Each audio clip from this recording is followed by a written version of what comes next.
সাবধান, social media অথবা কোনো ডেটিং অ্যাপে আলাপ হওয়া কোনো সুন্দরী রমণী যদি হঠাৎ একদিন দেখা করতে চায় কিংবা ডেটে ডাকে, তাহলে নাচতে নাচতেই সাথে সাথে দেখা করতে চলে যেও না। হতে পারে এই একটা ডেট তোমার সারা মাসের স্যালারি গায়েব করে দিতে পারে।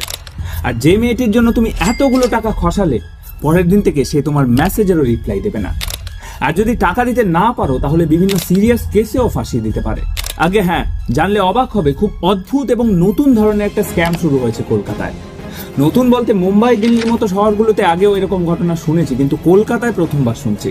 আর এটা এমনই একটা স্ক্যাম যেটাতে ফাটবে তো ফাটবেই, ব্যথাও হবে, কিন্তু তুমি আওয়াজ করতে পারবে না। ডেটিং অ্যাপ কিংবা সোশ্যাল মিডিয়ায় আলাপ হওয়া কেউ যদি দেখা করতে চায়, তাহলে নাচতে নাচতে দেখা করতে চলে যেও না।